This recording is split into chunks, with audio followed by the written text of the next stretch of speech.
Meus amigos, muito boa tarde a todos vocês, saudações rubro-negras a todos. Muito obrigado a você aí, companheiro rubro-negro e anti-rubro-negro, que vai participar comigo desse novo debate polêmico, importante e, no meu entendimento, bastante necessário, principalmente no dia de hoje, segunda-feira, quando o Flamengo vai fazer a semifinal do Campeonato Carioca contra o Vasco logo mais. E eu quero aqui te dizer o seguinte: antes que você pense que o Campeonato Carioca não tem importância, eu queria que você se lembrasse que o Flamengo esse ano já perdeu várias competições que também não tinham tanta importância como a Supercopa e a Recopa, mas perdeu uma outra, o Campeonato Mundial, que nós acalentávamos muito a vitória.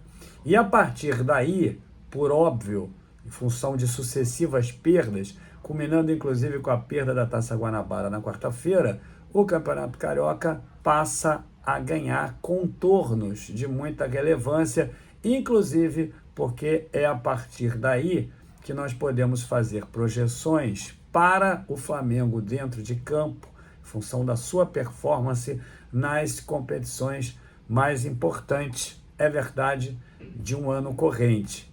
Caso da Copa do Brasil, Libertadores e o Campeonato Brasileiro também. Mas é a partir desse embrião que você vai tomando decisões de opinião, é a partir daí que você vai entender se a formação da equipe é competitiva ou não, e cá entre nós, até agora, nada. Queria pedir a você aí para deixar a sua inscrição, queria pedir a você aí para poder deixar o like, porque aí mais rubro-negros e anti-rubro-negros vão tomar parte dos nossos debates e lives. E nessa madrugada mesmo, eu discorri na live que nós fizemos, acabou quase 3 da manhã, eu pude discorrer junto com vocês, pudemos debater juntos sobre duas questões realmente muito importantes. A primeira delas, aliás, uma naturalmente ligada à outra. A primeira delas é a questão da importância da vitória do Flamengo no jogo de hoje. Nós sabemos muito bem que o Vitor Pereira está instável no cargo, por mais que algumas declarações do Bruno Spindel e do Marcos Braz nos façam concluir que existe estabilidade do Vitor Pereira no Flamengo, e não pode estar, principalmente porque ambos, o Marcos Braz e o Bruno Spindel, estão muito instáveis também dentro do Flamengo. Vocês sabem que estão eclodindo notícias de que, e aí eu diria que o vocábulo empregado é esse mesmo, eclodindo, porque o clima é de muita beligerância, de muita guerra entre as chapas que pertenceram à coligação do Landim e que apoiam o Landim lá dentro do Flamengo. Todas elas, mas sem exceção, inclusive de membros dessas chapas, desses grupos, querem a saída do Marcos Braz já há muito tempo, principalmente a Garden, qual o BAP faz parte, e a partir daí já se tem uma ideia do que pode acontecer nas eleições do final do ano que vem. Existe realmente ali uma disputa entre o BAP, pode haver essa disputa entre o BAP e o Rodrigo Dunche, que é o vice-presidente atual do Flamengo, que seria apoiado pelo Landim. São bastidores da política, mas que, na verdade, agora, como eu disse, tem importância muito alta, porque entendem que esse seja o momento mais apropriado do Marcos Braz sair, e o Rodolfo Landim já disse que não. Onde é que isso influi? Influi na estabilidade do Vitor Pereira. Mas por que o Vitor Pereira está sendo apoiado por quem está instável também no clube, o Marcos Braz, o Landim e o Bruno Spindel? Não.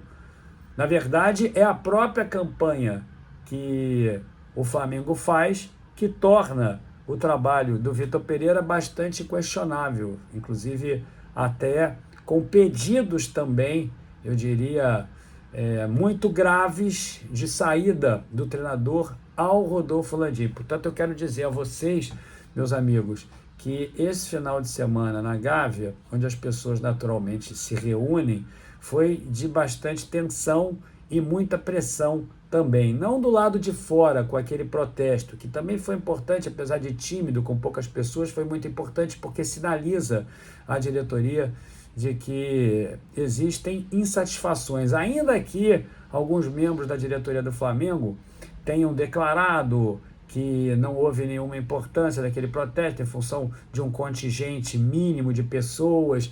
Nós explicamos isso também na live dessa madrugada. Aliás, esse vídeo que eu gravei lá da Gávea junto com Wesley Ramon explica realmente o porquê de poucas pessoas naquela manifestação, ou seja, com risco social, inclusive, dos envolvidos ali, por conta daquelas confusões que aconteceram no outro Flamengo e Vasco. Enfim, meus amigos, eu quero aqui dizer para vocês que por mais que eles tenham, inclusive, debochado daquele número pequeno de pessoas, aquilo realmente sinaliza uma insatisfação grande por parte da torcida, que pode ganhar, tomara que não, um vulto maior na medida de um resultado negativo hoje. Então, o Vitor Pereira, ele não pode estar sendo sustentado em função de pessoas que também passam por um processo de volatilidade muito grande e que também estão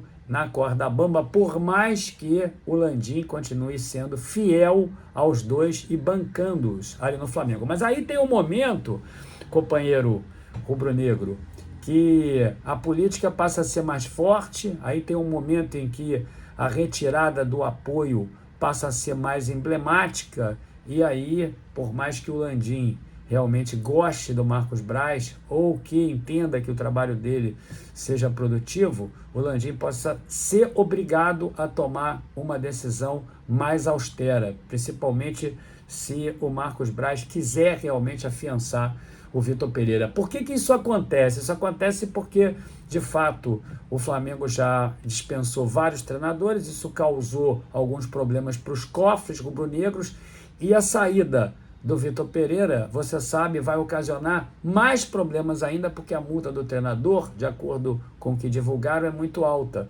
Isso significa realmente muitas reticências nesse momento de demitir o Vitor Pereira, porque eu me arrisco a dizer, inclusive, que se por acaso, meus amigos, não houvesse essa multa, eu tenho certeza absoluta que ele já teria saído, porque a campanha é péssima. Até agora ele não deu um padrão de jogo para a equipe. A equipe que vai entrar hoje à noite, ela é uma incógnita, não sob o ponto de vista de quem vai estar dentro de campo, nós vamos falar disso nesse exato momento, mas em termos de estratégia, em termos táticos. Ninguém sabe exatamente o que vai pretender o Vitor Pereira para o primeiro e para o segundo tempo. Nós não sabemos se o Flamengo vai jogar lá no campo do Vasco com pressão alta, com linhas mais altas de marcação, ou se o Flamengo, ou melhor, se no segundo tempo, na medida da conquista de uma vantagem, como aconteceu contra o Fluminense, o Flamengo vai recuá-las.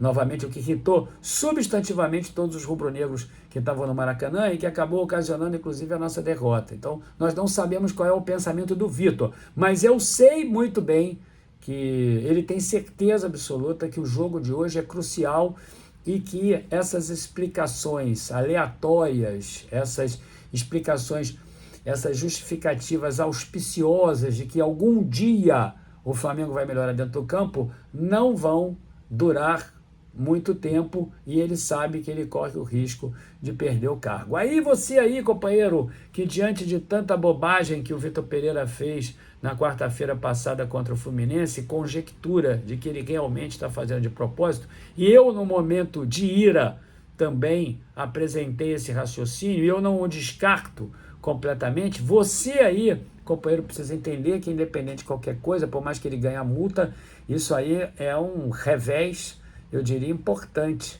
na carreira dele, porque se ele é demitido de um clube, de um grande clube que tem muita ressonância, com 2 meses, com 3 meses de trabalho e com estatísticas realmente muito ruins e comprovadamente oferecendo o entendimento de que o trabalho foi ruim, isso macula, de fato, a carreira dele. Portanto, nós não sabemos como o Flamengo vai atuar hoje dentro de campo, mas nós sabemos quem vai estar dentro de campo. E esse foi um outro debate que eu ofereci para vocês nessa madrugada na live, assim como também pus aí na capa, porque é muito importante que esse rato realmente seja caçado. Eu estou falando de que rato? Aquele que todo jogo passa a escalação para o Vene Casagrande. Todo jogo o companheiro Vene Casagrande sabe quem é. Mais uma vez eu quero te dizer o seguinte, eu não tenho absolutamente nada a falar do jornalista, é o trabalho dele, cada um julga como quiser. O companheiro não faz nem as lives, não se apresenta nem com a camisa do Flamengo, portanto, ele não se apresenta como torcedor rubro-negro. Eu também não sei para que time ele torce. Mas o companheiro é jornalista e ele tem o ofício dele e talvez a obrigação dele seja essa, porque o problema é da própria sociedade, como eu disse para vocês, que consome e avalia positivamente aquele jornalista que tem a primazia da notícia, aquele que, entre aspas, coloquialmente é conhecido como doador de furo, porque é isso. Então, você gosta desse tipo de informação e os jornalistas brigam por isso. Ele recebe a informação, recebeu ontem, 33 horas antes da partida, e já soltou a informação. E aí você vai dizer para mim que isso aí não ajuda ao técnico do Vasco, o Barbieri, a montar a sua estratégia? Óbvio que ajuda. Quando a escalação ela é lançada antes do jogo, quando ela é dita antes do jogo, o trabalho que o treinador tem que ter é tão somente de optar por uma das vias, um dos vieses que ele acabou treinando. Agora, quando a escalação, ela, e como tem sido praxe, é vazada com 33 horas de antecedência, ele tem muito tempo para isso, assim como o scout, também análise de desempenho, para poder fabricar vídeos respectivos às características dos jogadores que vão estar dentro de campo, como é que o time se comporta quando dois zagueiros em específico atuam juntos, tem orientação sobre a melhor forma de atacar, os pontos nevrálgicos.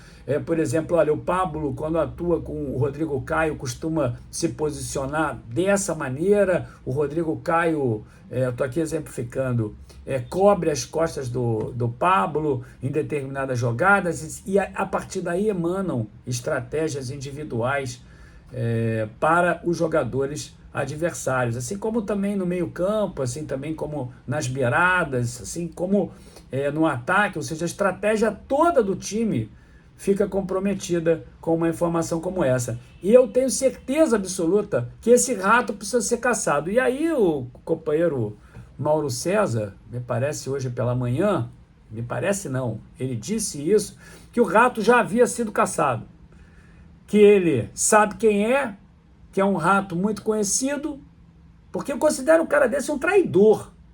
Eu não estou aqui exagerando, não é nenhuma hipérbole, não. Eu considero esse cara um traidor, de fato. Por que isso? Porque ele pertence a um grupo, ele trabalha para esse grupo, ele está lá dentro do Ninho do Urubu, ele recebe informações estratégicas e ele transmite essas informações estratégicas para um jornalista que vai divulgar e que tem divulgado sempre. Isso é algo, meu amigo, que eu diria até para vocês, hilário, porque a informação privilegiada, ela prejudica o Flamengo quando vazada. Isso é algo, meus amigos, que em qualquer organização seria entendido como gravíssimo. É algo que configura realmente uma traição, porque a nossa equipe vai ser prejudicada. Então eu quero te dizer o seguinte, esse rato, ele precisa ser caçado imediatamente, de acordo com o Mauro César, ele já foi caçado, tem muita gente aí que faz especulações, no meu entendimento, que podem até estar corretas sobre quem seja, mas é muito importante provar, e que isso venha à tona, de fato. Ou seja, para que as providências sejam tomadas e, inclusive, até para que esse traidor realmente apareça na mídia como tal. Porque qual é o clube, meus amigos, que vai confiar num profissional como esse, seja ele quem for? Porque sabidamente prejudica a própria equipe que ele trabalha. Então parece que o rato, ele já foi encontrado. Eu venho cobrando isso há muito tempo, porque não é possível você aí, companheiro rubro-negro, não se irritar com uma situação dessa. Eu me irrito muito com essa situação, porque, de fato, ela chega a ser até ridícula. Ela é elementar demais. É algo que é inexplicável sob o ponto de vista de qualquer organização. Isso já vem acontecendo com o Flamengo há muito tempo, sempre com o mesmo jornalista. Então era óbvio que isso tinha que ser mapeado, de acordo com o Mauro César já foi. Tomara e que esse cara realmente seja punido. Parece que o treinador já foi avisado de quem seja. E eu quero aqui dizer a vocês, pedindo permissão até para usar um termo mais coloquial, que eu não costumo usar em função da minha idade, óbvio, mas a chapa para esse companheiro precisa esquentar. E ele não tem vez no Flamengo, ele não pode ficar lá, seja ele quem for. E a nação rubro-negra tem que saber disso. Quer sangue, Gil? Não, não quero sangue, eu quero uma punição. Eu quero a saída desse cara que realmente fica prejudicando o Flamengo, transmitindo informação para jornalista, informação estratégica importante. Então é o seguinte, meus amigos, para resumir, o rato, me parece, já foi caçado, talvez muito em breve vamos saber quem seja, e o Vitor Pereira hoje precisa ganhar o jogo, porque se não ganhar o jogo, ele vai mais uma vez nos pôr torcedores numa situação muito difícil, de constrangimento, de encarnação de pilhéria, e vai botar o Flamengo numa situação de risco também, porque o Flamengo pode perder a vaga na final do Campeonato Carioca, que se tornou agora de suma importância, porque nós já perdemos 3 títulos, e pode se colocar também numa situação muito difícil, a ponto de perder o cargo, porque a pressão lá é muito grande. Então, meus amigos, é o seguinte, hoje, lá para as 6 horas vai começar a live de pré-jogo, direto do Maracanã, e quando eu voltar do jogo, nós vamos aqui conversar na live de pós-jogo. Quando eu voltar do Maracanã, talvez uns 40, 45 minutos depois do término da partida, eu vou estar aqui mais tarde, acho que lá para meia-noite, isso. E eu quero você aqui para debater comigo e tomara que o resultado seja positivo. Um grande abraço para você, se inscreva no canal, deixa o like e até mais tarde. Saudações rubro-negras.